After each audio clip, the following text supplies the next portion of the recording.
It really says a lot when someone as awful as Monica Sherrod can call you effing horrible people, and there's no ironic dissonance here. It really is true, and this person who has helped create a situation whereby a young child could be abducted, you could nearly argue technically abducted for the second time in his little life, abducted and murdered brutally under her watch. It really says a lot, doesn't it, when this person can call someone horrible people, and there's no dissonance or irony there. So Molly Golightly, Marissa, MoFoLightly, you embody this stereotype, the awful stereotype that some people around the world have about American women. Brash, crass, loud, drunk, untrustworthy, all of these negative things that are a stereotype, or nearly sort of this racist image that people might have about American women. Well, I mean, it exists because of you, Marissa, sanctimonious, fake person. And, and then you've got these satellite tubers wanting to go along in the lubed up slipstream of MoFoLightly, maybe, to twinkle like little stars and gain their own notoriety just by being in Molly Golightly's little atmosphere that she creates. It's not an atmosphere that one should be proud of, but nevertheless, they will create a facade of goodness, this charlatan-like facade of kindness, caring, attitudes, of being advocates. It's all bluster, it's all fake. And to get people going along with them, what they did in this instance by covering the crime of the murder of Cash Gernon in Dallas. So Cash Gernon, this was only a few weeks ago, you see, but we're trying to hurry up the true crime sort of chapters, aren't we?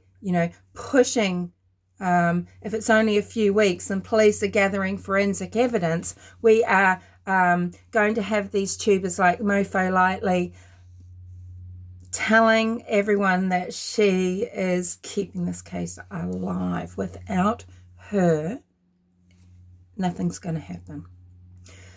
And this is when police have already got Darriynn Brown charged with abduction. He's now charged with capital murder of Cash Gernon.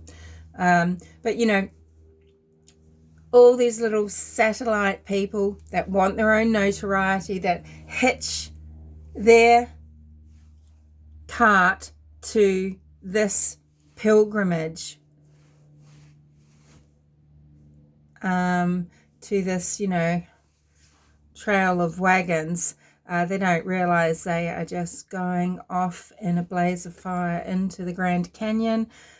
Whether they set fire to it themselves or whether arrows are shot and they're set ablaze, who knows?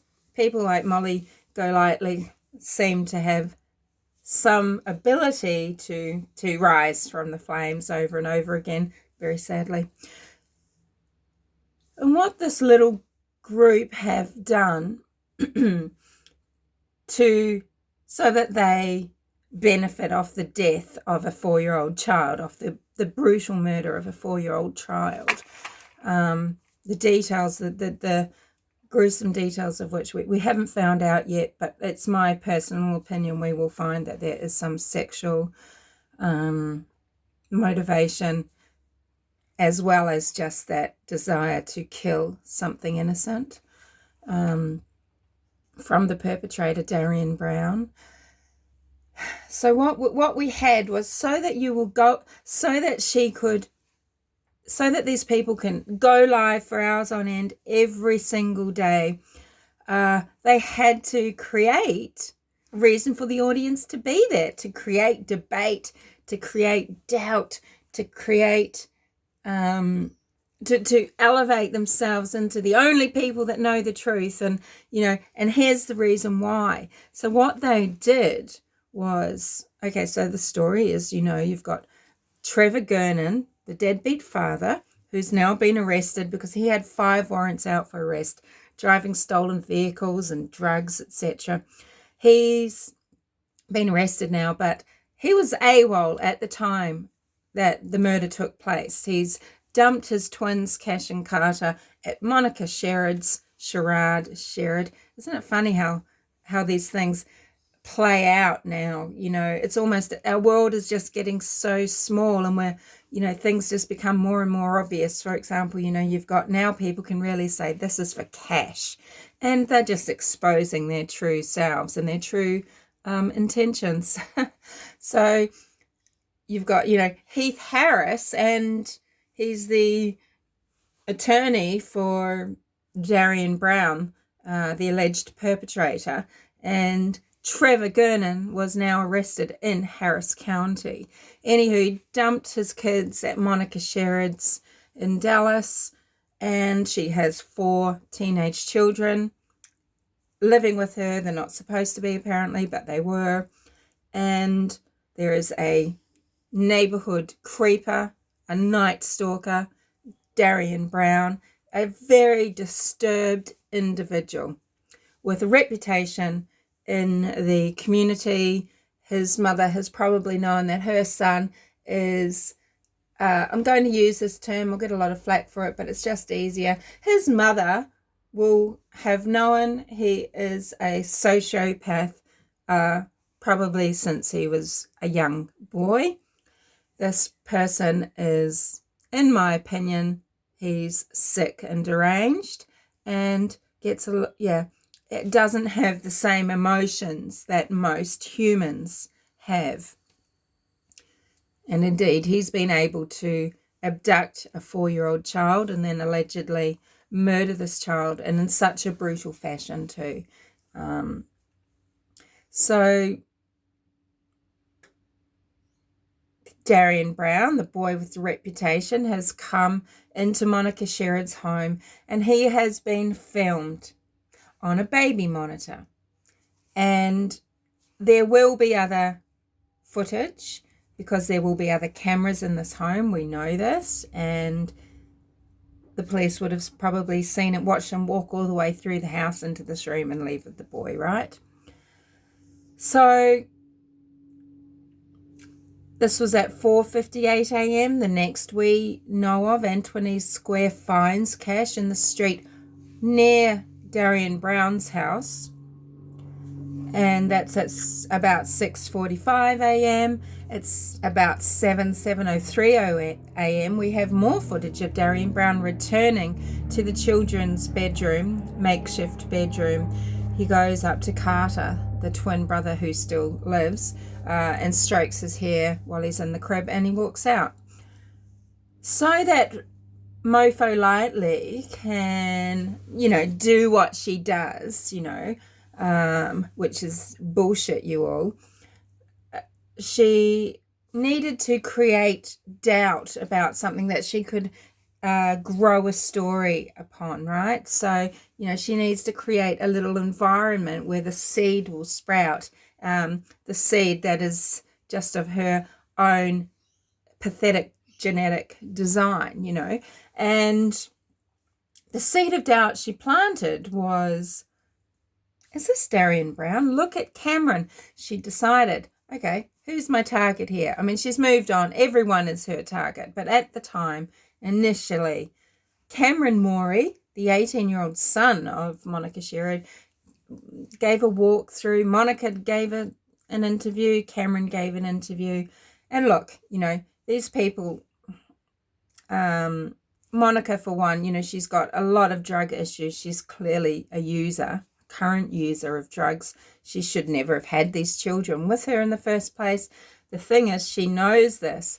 Trevor Gernon, this dropkick, knew that Monica Sherrod cannot report these children as abandoned because she doesn't want any light on her. And this is the fear that has been expressed in Monica with what's happened. She knows now everything is being exposed. She's being brought to light.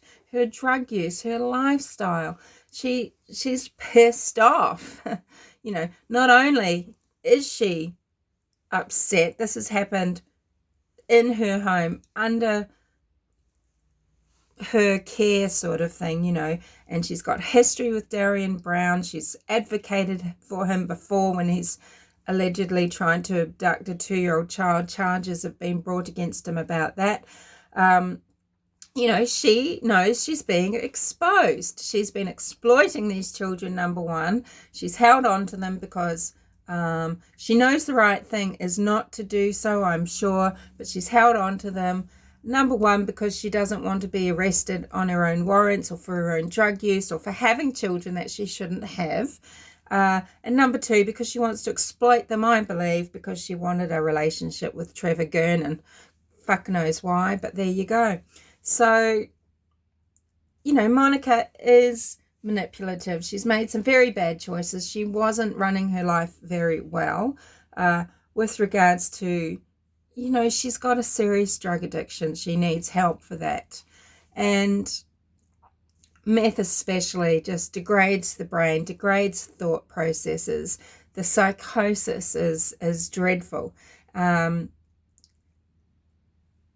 But what Molly has done is, well, let's say Marissa, because this is not her alter ego. This is her. This is the real person.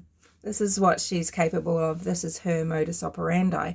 She has gaslit her audience, and it was very effective, into believing that it was Kamron on the monitor at first at 4:58 taking cash. Okay, she just wanted you to believe it's Kamron, or maybe it's Darriynn Brown's brother, it's someone else, anyone, so that they can set up the storyline of this conspiracy to commit murder by Kamron and Monica, you know, for what end, you know, for their own revenge or what, I don't know. And this, you know, the conspiracy just obviously changes and has to tweak a little bit, you know, and now she's admitted that she can see that it's Darriynn, but, you know, it's all fake. You know, he was sent in there, told to go in, just go in and get him and hand him to me outside, and all of this pathetic shit, you know, and she's got people questioning their own eyes. Wow. So there her little crowd is. The emperor paraded down the street wearing no clothes, thinking he is in marvelous gowns. This is what she's done to you.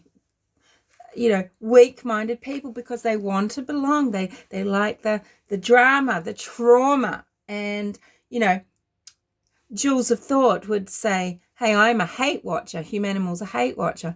I do watch things, fast forward through it, play it on 2.0. I need to know, because I know in my comment sections I'm going to get some really stupid comments, and I need to know where they're from.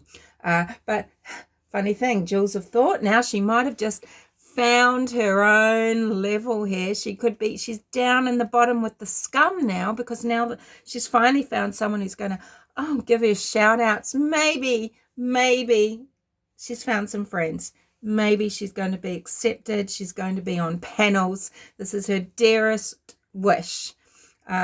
Scott Reich wasn't going for it. No one's taking the bait. I know this is Jules's greatest disappointment. I have tried just to look at the individual things that she does that have pissed me off, that I comment on. But it's just, you're deranged, Jules. You're deranged. And she's bought into this whole MoFoLightly, toughen MRI, hoo-ha. And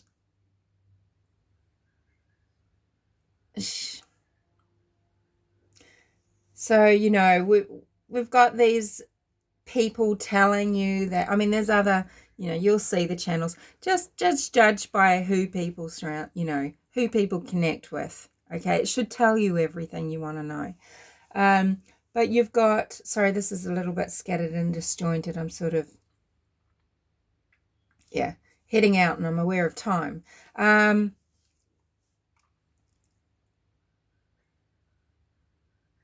So you gaslit into believing it's not Darriynn Brown, even though you can see with your own eyes his hair, his eyebrows, his eyes, his dimensions, proportions, his nose, his full lips, which Kamron does not have.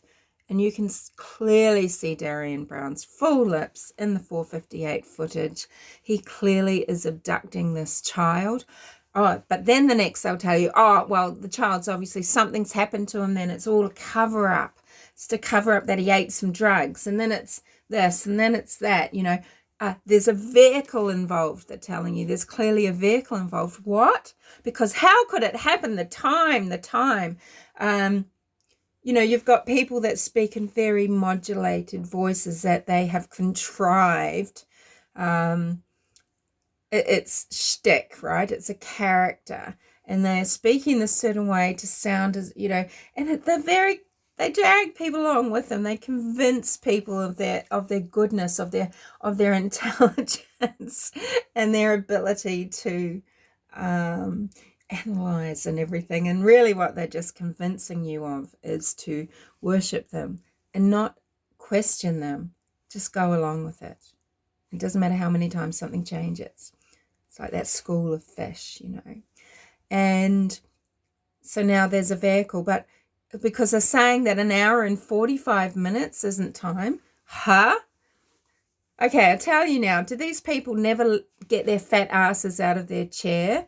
It is only 800 meters, give or take a few hundred meters, depending on routes, but it's 800 meters from Monica Sherrod's hovel to the place where Cash Gernon was discarded in a bloodied mess in the street. Oh, they'll tell you Cash was already dead. But, you know, don't ask me about the blood. You know, there was a lot of blood, and we know that dead bodies don't bleed, okay? So 800 meters. Do you know how quickly you can walk 800 meters? And then do you know how much time it would take for, you know, an 18-year-old to do this, whether or not he's got a 4-year-old toddler with him? It wouldn't be tricky. Even if it took 15 or 20 minutes to get this toddler through the woods around the back of the suburb where Monica Sherrod and Darriynn Brown live. I mean, what a coinky-dink. We're told there's no coinky-dinks in crime, right? But I guess it is a coinky-dink that Cash was taken from Monica's and was dumped near Darriynn Brown's home, where in that home, Darriynn Brown's mother's home, DNA of Cash was found on Darriynn Brown's items of clothing and tissues. So even if it took 15, 20 minutes, it wouldn't. It's a few minutes. And then you can allow some time for whatever happened, the apex of the crime. And then to get to Darriyn's home, to shed some clothes, get changed, to head back. There is ample time. An hour and 45 minutes, even an hour, is ample time. Think about Delphi. Think about Delphi. You know how many minutes? Okay. So it's stupid though, but they tell you with such, as if they are just great scholars, great all-knowing, as if they are so knowledgeable, as if they have it's just these omnipotence of knowledge. Right, oh, sorry, I'm not saying this very well. That there had to have been a car. They'll say there had to have been a car. Oh, lo, what do you have after this? Hundreds of comments spread all around. There had to have been a car. There had to have been a car. Just like it has to be a conspiracy. Just like Monica has to be involved. I mean, Monica is a shitbag. She's a dirtbag, okay? She failed, but so did Trevor Gernon. So probably did Melinda Gernon. So did so many people in the lives of these children. But you can't say they're not hurting, okay? It's, you can't say Kamron Morey isn't hurting. And now it's like, now the conspiracy is to do with his rap song. And he's put out this rap song with this guy that they were trying to tell you when it kind of wasn't working out, that they could tell you it was not Darriynn Brown. They had to, and it was Kamron, and people start saying, hey, hold on a minute, I can see the Emperor's clothes, see that I'm naked. They'll bring in something else, and it's just all a ploy. It's all an MO that they repeat over and over again, no matter what they're going to do. Don't forget who Molly Golightly is. Now, she thinks she's a life coach. She charges you $10 for a signed fugly photo of her. I mean, I just read that on her page. This is a joke. $10 to have a signed photo of her. Who wants this shit, Molly? But, she is the woman that has persecuted Shannon Watts, and her daughters, and, she's a foul, disgusting woman. She has nothing but drama following around her. Okay, she's crude. I mean, I swear, yes, but, it is foul. So, anywho, all I wanted to say was, wow, you can trust that you're a horrible person when Monica Sherrard can say you're horrible people. And wow, it just sits right. Yeah. Now.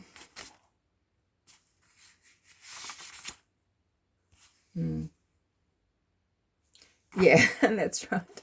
I was just watching something. There's been a lot of lives going on about her. People really want to talk about her. I mean, Molly probably loves it. But, she is yelling. I'm talking like she's lost her mind. She's threatening people with physical violence. She's calling them inbred whilst yelling about how classy Molly is.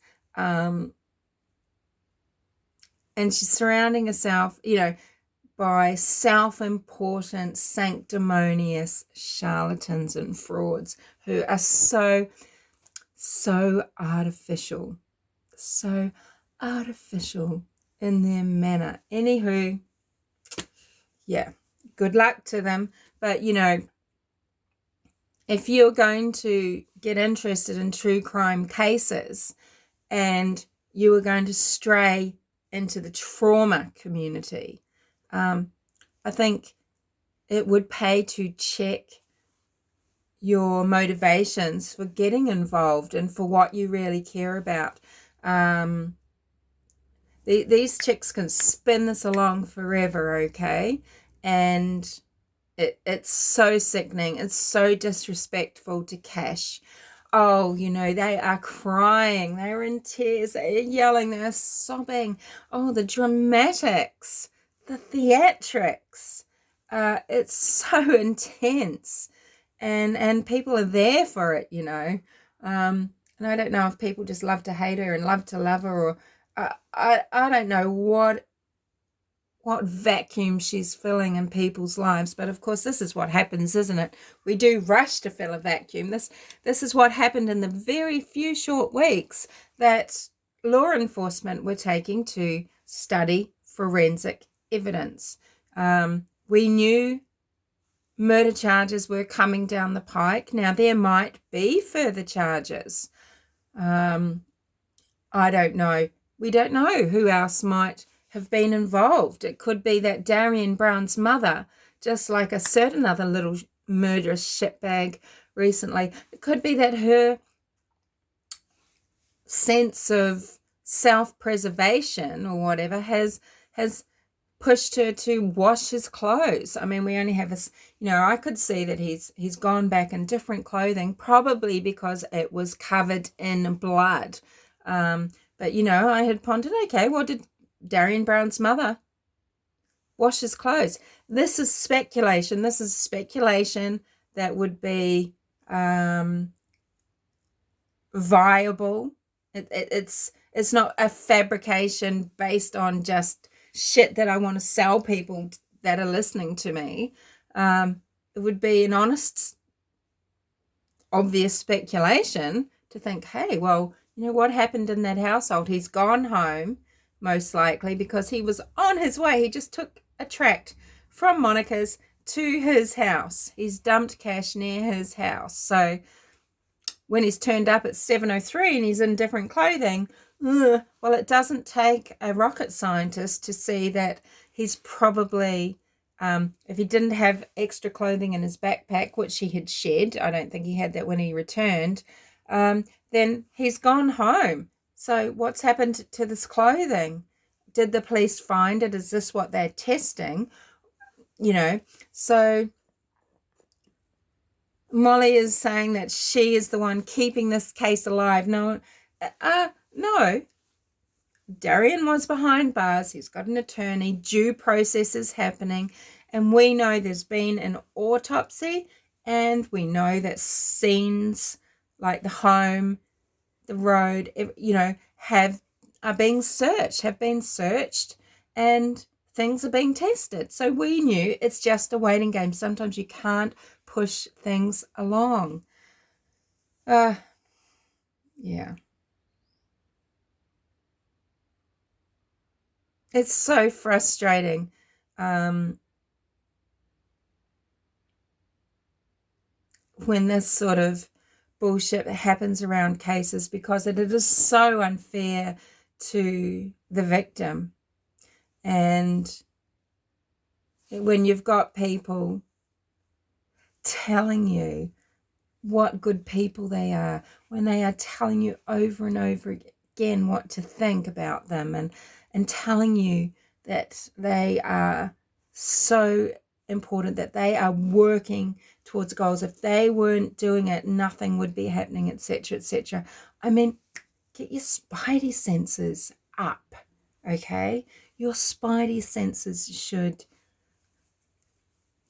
tickle and tingle, and you need to have some reserve and just listen, watch, and see how many tacks these people take. They just move on to the next person, and they have every excuse under the sun for the way they acted before. They will tell you they are perfectly in their right. It was perfectly reasonable. It was a normal thing to think. Of course we felt that way. Look at what we were working with. They just move on to the next sphere of drama they can catch you up in. Bat that ball around for a bit. Collect all the little bits of fluff from their static electricity that they produce. People who want to just go along for the ride, to have dear old Jules, honestly, though. She's so frustrating because